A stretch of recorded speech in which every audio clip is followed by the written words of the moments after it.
चलिए नमस्कार, मैं हूं आपके साथ अभिषेक भट्टाचार्य। इस वक्त की बड़ी अपडेट आपको बता रहे हैं। श्योपुर से इस वक्त की अपडेट आपको बता देते हैं। विजयपुर सीट को लेकर विधानसभा उपचुनाव में वैसे तो युद्ध कांग्रेस और बीजेपी के बीच है, लेकिन यह हालात यह है कि कांग्रेस के अंदर ही युद्ध छिड़ गया।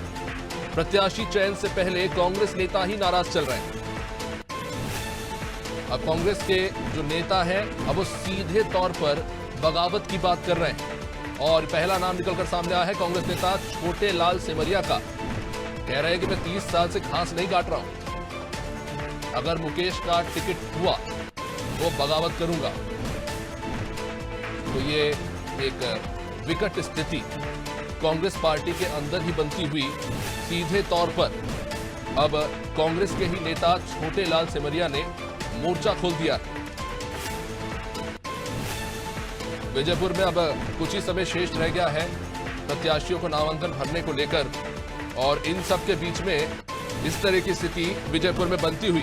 श्योपुर में वैसे भी हालात कुछ ठीक नहीं जा रहे हैं। बाबू जंडेल के बयान के बाद वैसे ही पार्टी बैकफुट पर है। अब इन सब के बीच प्रत्याशी चयन को लेकर जिस तरह के हालात बन रहे हैं, जाहिर तौर पर कांग्रेस काफी ज्यादा तनाव में।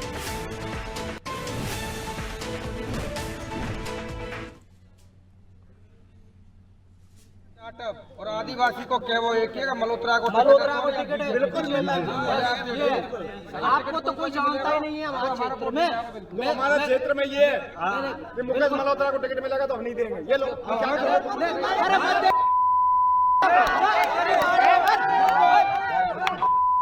चल चल चल चल लगा लेना। ऐसे नेता तो पहन के बेटा हुआ वो तो बता दे कितना बताए तू। तो ये हालात है। चलिए अमित सरोटिया हमारे साथ जुड़ चुके हैं श्योपुर से। अमित, क्या स्थिति है वहां पर, क्योंकि हालात तो काफी ज्यादा दयनीय नजर आ रहे हैं इस वक्त कांग्रेस के लिए। कांग्रेस के लिए प्रचार प्रसार करने के लिए ऐसे गांव-गांव जा रहे हैं कांग्रेस के कुछ लोग। तो इसमें से छोटेलाल सेमरिया भी अपना प्रचार करते हैं और गांव वाले से कहते हैं अपने टिकट के बारे में। तो गांव वाले इनको आड़े हाथों लेते हुए कांग्रेस इनको गांव से भगा देते हैं और कांग्रेस जिंदाबाद के नारे लगाते हैं और ये कहते हैं कि मैं 30 साल से का घास छील रहा हूं तो मैं टिकट नहीं मांगू। तो इसी बात से नाराज ग्रामीणों ने इन्हें वापस गांव से भगाया है। अमित, क्या स्थिति है छोटे लाल सेमरिया की वहां पर? ये जिस तरह के आप जैसे कि बता रहे हैं वहां पर तो खैर उन्हें गाली देकर भगा दिया गया। उनकी राजनीतिक स्थिति क्या है और इस तरह से खुल के जैसे वो सामने आ रहे हैं, इसे किस तरह से देखें? छोटेलाल सेमरिया कह रहे हैं मैं 30 साल से एक्टिव हूँ, मुझे टिकट मिलना चाहिए, मैं टिकट की काफी समय से मांग कर रहा हूँ। तो वो कह रहे हैं कि मुझे ही टिकट मिलना चाहिए, किसी और को टिकट हुआ तो मैं बगावत करूंगा। मुकेश मल्होत्रा को हुआ या किसी और को हुआ तो मैं साफ तौर पर बगावत करूंगा। जी अमित, अभी कांग्रेस का एक पैनल गया था जिसमें सज्जन सिंह वर्मा, अरुण सिंह ये सभी शामिल थे। वहां पर ये पर्यवेक्षकों से पर्यवेक्षक के तौर पर गए थे वहां पर चर्चा करने के लिए कि किसे टिकट दिया जाए।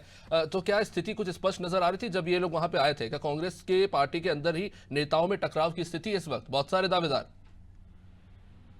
नहीं, बहुत सारे दावेदार तो नहीं है, केवल मुकेश मल्होत्रा का नाम इस पर स्पष्ट साफ साफ दिखाई दे रहा है। पर कुछ नाम हैं जो पैनल में हैं, उन नामों पर ज्यादा उसमें कोई पसोपेश नहीं है। केवल मुकेश मल्होत्रा का सिंगल नाम चल रहा है यहाँ से। सज्जन सिंह वर्मा कह रहे थे अभी भोपाल में कि कुल 11 नाम आए थे सामने, जिनमें से 4 नामों का पैनल जो है दिल्ली भेजा गया है। पर इसमें से सबसे बड़ी बात यह है कि मुकेश मल्होत्रा का यहाँ पर भी चर्चा चल रही है। सभी इसमें कांग्रेस के बड़े बड़े नेता है वो भी बता रहे हैं कि मुकेश मल्होत्रा का भी नाम सिंगल नाम चल रहा है यहाँ से। जी बहुत बहुत शुक्रिया अमित जानकारी के लिए।